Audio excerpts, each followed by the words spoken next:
একটা দেশ যার কথা ১৪০০ বছর আগে স্বয়ং রসূলুল্লাহ সাল্লাল্লাহু আলাইহি ওয়াসাল্লাম বলে গিয়েছিলেন। তিনি বলেছিলেন, ঈমান যদি আকাশের সবচেয়ে দূরের তারায়ও চলে যায়, পারস্যের মানুষ সেখান থেকেও তা ছিনিয়ে আনবে। আর সেই একই মাটি থেকে বের হবে কালো পতাকা হাতে এক বিশাল বাহিনী, যাদের কেউ থামাতে পারবে না। সেই দেশটির নাম ইরান। আজ আমরা সেই অবিশ্বাস্য কথাগুলো নিয়েই কথা বলব। আপনি হয়তো স্তব্ধ হয়ে যাবেন। ইরান আজ ৮৮ মিলিয়নেরও বেশি মানুষের বাস। প্রায় ৯৯% মুসলমান। নিজেদেরকে তারা ইসলামী প্রজাতন্ত্র বলে ঘোষণা করেছে। তেল আর গ্যাসের অপরিসীম ভাণ্ডার লুকিয়ে আছে তার মাটির নিচে। আর আধুনিক ক্ষেপণাস্ত্র ও সামরিক প্রযুক্তিতে এই দেশ আজ সারা বিশ্বকে চমকে নিচ্ছে। কিন্তু এর চেয়েও বড় কথা, এই জমিন নিয়ে আল্লাহর রসূল যা বলে গেছেন তা শুনলে মনের ভিতরটা কেঁপে ওঠে। তবে তার আগে একটা বিষয় খুব স্পষ্ট করে নেওয়া জরুরি। ইসলাম কখনো জাতি কিংবা বর্ণের ভেদাভেদ সৃষ্টি করে না। আল্লাহ তাআলা পবিত্র কুরআনে স্পষ্ট ঘোষণা করেছেন, তিনি আমাদের এক পুরুষ ও এক নারী থেকে সৃষ্টি করেছেন। তারপর বিভিন্ন জাতি ও গোষ্ঠীতে ভাগ করেছেন, যাতে আমরা একে অপরকে চিনতে পারি। তার কাছে সবচেয়ে সম্মানিত সেই ব্যক্তি যে সবচেয়ে বেশি তাকওয়া অর্জন করেছে। শুধু তাকওয়াই একমাত্র মাপকাঠি। আরব কিংবা অনারব, সাদা কিংবা কালো, কোনো ব্যাপার নয়। শ্রেষ্ঠত্বের একমাত্র ভিত্তি হল আল্লাহকে ভয় করা। এবার চলুন ইতিহাসের গভীরে ফিরে যাই। সাল ছিল ৬৫৭ খ্রিস্টাব্দ। ইসলামী ইতিহাসের এক অত্যন্ত সংবেদনশীল সময়। সিফফিনের ময়দানে দুই দল মুসলিম মুখোমুখি হয়ে দাঁড়িয়েছিলেন। একদিকে হজরত আলী রাদিয়াল্লাহু আনহু, অন্যদিকে হজরত মুয়াবিয়া রাদিয়াল্লাহু আনহু। রসূলুল্লাহ এই ফিতনার আগেই ইঙ্গিত দিয়ে গিয়েছিলেন। তিনি বলেছিলেন, এমন এক সময় আসবে যখন বসে থাকা মানুষ দাঁড়িয়ে থাকা মানুষের চেয়ে উত্তম অবস্থায় থাকবে। সিফফিন ছিল সেই ফিতনারই ভয়ঙ্কর এক অধ্যায়। কিন্তু এই যুদ্ধে একটা বিষয় চোখে পড়ার মতো। ইরান থেকে আসা মুসলিমরা, বিশেষ করে সালমান ফার্সি রাদিয়াল্লাহু আনহুর শিক্ষায় অনুপ্রাণিত যারা, তারা হজরত আলীর পাশে দৃঢ়ভাবে দাঁড়িয়েছিলেন। যুদ্ধ শেষে ইরানের একদল মুসলিম হজরত আলীর সামনে এসে বললেন, আমরা আপনার জন্য সবকিছু উৎসর্গ করতে প্রস্তুত। হজরত আলী তাদের দিকে গভীর দৃষ্টিতে তাকিয়ে বললেন, তোমরা সেই জাতির সন্তান যাদের সম্পর্কে স্বয়ং রসূলুল্লাহ সাল্লাল্লাহু আলাইহি ওয়াসাল্লাম সুসংবাদ দিয়ে গেছেন। ইতিহাস সাক্ষ্য দেয়, পারস্যের মুসলিমরা বারবার সত্যের পক্ষে দাঁড়িয়েছে। এটা কোনো কাকতালীয় ঘটনা নয়, এটা নবীজির ভবিষ্যৎবাণীরই বাস্তব রূপ। একটু থামুন, গভীরভাবে চিন্তা করুন। একদিন হজরত আবু হুরায়রা রাদিয়াল্লাহু আনহু রসূলুল্লাহর সাথে বসেছিলেন। ঠিক সেই মুহূর্তে সূরা জুমাও নাজিল হল। রসূলুল্লাহ সেই আয়াত তেলাওয়াত করলেন, এবং অন্যদের জন্যেও যারা এখনও তাদের সাথে মিলিত হয়নি। আবু হুরায়রা জিজ্ঞেস করলেন, ইয়া রাসূলাল্লাহ, এই অন্যরা কারা? রসূলুল্লাহ চুপ করে রইলেন। দ্বিতীয়বার জিজ্ঞেস করা হলো, আবারও নীরবতা। তৃতীয়বার যখন জিজ্ঞেস করা হলো, তখন সালমান ফার্সি রাদিয়াল্লাহু আনহু সেখানে উপস্থিত ছিলেন। রসূলুল্লাহ তার হাত সালমানের কাঁধের উপর রেখে ঘোষণা করলেন, পারস্যের মানুষ ঈমানের ব্যাপারে এতটাই আগ্রহী হবে যে ঈমান যদি আকাশের সবচেয়ে দূরবর্তী নক্ষত্রেও চলে যায়, তারা সেখান থেকেও তা ছিনিয়ে আনবে। এই কথাটা হৃদয়ে দিয়ে অনুভব করুন। নবীজি নিজের পবিত্র হাত একজন ইরানি সাহাবীর কাঁধে রেখে পুরো জাতির জন্য সুসংবাদ দিয়ে গেছেন। ইমাম কুরতুবী রাহমাতুল্লাহ আলাইহি এই হাদিসের ব্যাখ্যায় বলেছেন, এটা পারস্য জাতির জন্যে বিশেষ সম্মানের স্পষ্ট প্রমাণ। নবীজি আগেই জানিয়ে দিয়েছিলেন যে এই জাতি ইসলামী জ্ঞানের শীর্ষে পৌঁছাবে, আর সত্যিই তাই হয়েছে। ইমাম জাহাবি তার বিখ্যাত গ্রন্থে ২১ জন শীর্ষস্থানীয় হাদিস বিশেষজ্ঞের নাম উল্লেখ করেছেন, যারা পারস্য বংশোদ্ভূত। ইমাম বুখারী, ইমাম মুসলিম, ইমাম তিরমিজি, ইমাম আবু দাউদ, ইমাম নাসাই, ইমাম ইবনে মাজা সকলেই পারস্য অঞ্চলের সন্তান।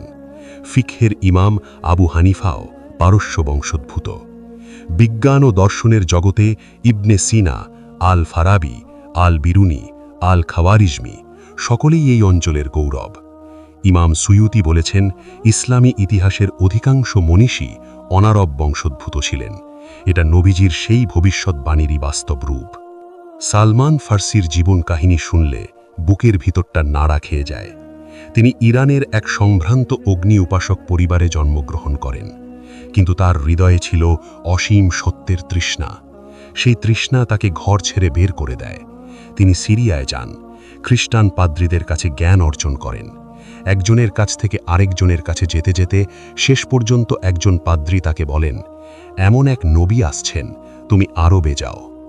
দীর্ঘ কষ্টের পর তিনি মদিনায় পৌঁছান। রসুলুল্লাহর সাথে দেখা হয়, সব নিদর্শন মিলে যায়। তিনি ইসলাম গ্রহণ করেন। রসুলুল্লাহ তাকে এতটাই ভালোবাসতেন যে বলেছিলেন, সালমান আমাদের আহলে বাইতের অন্তর্ভুক্ত। তার মাধ্যমেই পারস্য সম্পর্কে প্রথম ভবিষ্যৎবাণী প্রকাশ পায়। 651 খ্রিস্টাব্দে সাসানীয় সাম্রাজ্যের পতন হয়। ইরানে ইসলামের বিস্তার শুরু হয়, কিন্তু পথটা মোটেও সহজ ছিল না। উমাইয়া যুগে ইরানীদের সাথে চরম বৈষম্য করা হতো। তাদের বলা হতো মাওয়ালি, দ্বিতীয় শ্রেণীর নাগরিক। এমনকি হাজ্জাজ বিন ইউসুফ ফার্সি ভাষায় কথা বলা নিষিদ্ধ করে দিয়েছিলেন। তবুও ইরানীরা ধৈর্য ধরল। তারা পুরো আন্তরিকতায় ইসলাম গ্রহণ করল, আবার নিজস্ব ভাষা ও সংস্কৃতিও রক্ষা করল। বিখ্যাত ইতিহাসবিদ বলেছেন, ইরান সত্যিকারের অর্থে ইসলামী হয়েছিল, কিন্তু আরব হয়নি। পরবর্তীকালে সাফাবি রাজবংশের সময় ইরানে শিয়া মতবাদকে রাষ্ট্রীয় মতবাদ হিসেবে প্রতিষ্ঠা করা হয়। তার আগে সেখানে সুন্নি ইসলামের প্রাধান্য ছিল। আজ ইরান পৃথিবীর সবচেয়ে বড় শিয়া জনগোষ্ঠীর দেশ। রসুলুল্লাহ বলেছিলেন, আমার উম্মত ৭৩টি দলে বিভক্ত হবে। তিনি আরও বলেছেন, তোমরা অবশ্যই তোমাদের পূর্ববর্তীদের পথ অনুসরণ করবে। আমাদের উচিত সব বিভেদ ভুলে ঐক্যের সুতো ধরে রাখা। শিয়া হোক, সুন্নি হোক, আমরা সবাই এক উম্মা, এক কালিমা, এক কিবলা, এক রসুল, এক কিতাব। 680 খ্রিস্টাব্দ, কারবালার সেই হৃদয় বিদারক ঘটনা, ইমাম হুসাইন রাদিয়াল্লাহু আনহুর শাহাদাত। এই ঘটনা মুসলিম উম্মার হৃদয়ে এক গভীর ক্ষত সৃষ্টি করেছে, যা আজও শুকায়নি। প্রতি বছর মুহররমে ইরান জুড়ে যে বিশাল মিছিল বের হয়, তা পৃথিবীর অন্যতম বড় ধর্মীয় সমাবেশ। ফার্সি ভাষার অবদানও অসাধারণ। ইসলামের ২য় শতকের থেকেই ফার্সিতে কুরআনের ব্যাখ্যা শুরু হয়। সামানি যুগে প্রথম পূর্ণাঙ্গ কুরআন অনুবাদ সম্পন্ন হয়। এবার আসি সেই অংশে যা শুনলে গায়ে কাটা জড়ে। খোরাসান থেকে কালো পতাকাধারী একদল বের হবে, কেউ তাদের রুখতে পারবে না। এই বাহিনী ইমাম মাহদির আবির্ভাবের আগে বের হবে বলে মুহাদ্দিসরা বলেন।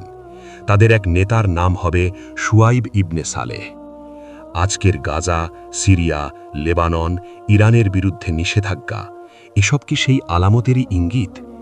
নবীজি আরও বলেছেন, পৃথিবীর যদি মাত্র এক দিনও বাকি থাকে, আল্লাহ সেই দিনকে লম্বা করে দেবেন, যতক্ষণ না আমার বংশ থেকে একজন আসেন যার নাম আমার নামের সাথে মিলবে। ইতিহাসবিদরা বলেন, ইমাম মাহদির সময় ইরানের মুসলিমরা অত্যন্ত গুরুত্বপূর্ণ ভূমিকা রাখবে। সুফিয়ানির ভয়ঙ্কর ফিতনার কথাও হাদিসে এসেছে। সে ৩৩ মাস ধরে ত্রাসের রাজত্ব চালাবে। আর সবচেয়ে ভয়ঙ্কর ফিতনা দাজ্জাল। রাসূলুল্লাহ স্পষ্ট বলেছেন, দাজ্জালের সাথে থাকবে ইসফাহানের ৭০,০০০ ইহুদি, যাদের গায়ে মোটা চাদর থাকবে। ইসফাহান ইরানেরই এক প্রাচীন শহর। দাজ্জালের ফিতনা থেকে বাঁচতে নবীজি বলেছেন, সূরা কাহাফের প্রথম ১০ আয়াত মুখস্থ করো।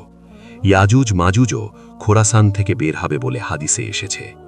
১৯৭৯ সালের ইসলামী বিপ্লব, কেউ কেউ মনে করেন এটাও নবীজির সেই পূর্বাভাসেরই এক প্রতিফলন, যেখানে তিনি বলেছেন, প্রতি ১০০ বছর পর আল্লাহ এই উম্মতের জন্য একজন সংস্কারক পাঠাবেন। নিশাপুরের মতো শহর থেকে কত মহান আলেম বের হয়েছেন।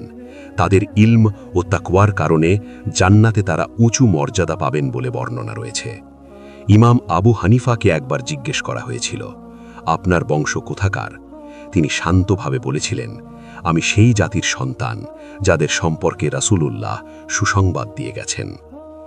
আজ আমরা অনেকগুলো ভবিষ্যৎবাণী নিয়ে কথা বললাম, কিছু স্পষ্ট, কিছু রহস্যময়, কিছু আজকের ঘটনার সাথে অদ্ভুতভাবে মিলে যাচ্ছে। তবে একটা কথা কখনো ভুলবেন না, শেষ জামানার আলামত নিয়ে চিন্তা করা উচিত, কিন্তু নির্দিষ্ট তারিখ কিংবা ঘটনা চূড়ান্তভাবে বলে দেওয়া ঠিক নয়। কিয়ামতের জ্ঞান শুধু আল্লাহর কাছে। আমাদের কাজ হল ঈমানকে মজবুত করা, ইবাদতে মনোযোগী হওয়া, সৎ কাজের আদেশ দেওয়া আর মুসলিম উম্মার ঐক্য রক্ষা করা। ইরানের মুসলিম ভাইয়েরা আমাদেরই পরিবারের অংশ। আমরা তাদের জন্য দোয়া করব, তাদের পাশে দাঁড়াব, আর দাজ্জালের ভয়ঙ্কর ফিতনা থেকে আল্লাহর কাছে আশ্রয় চাইব।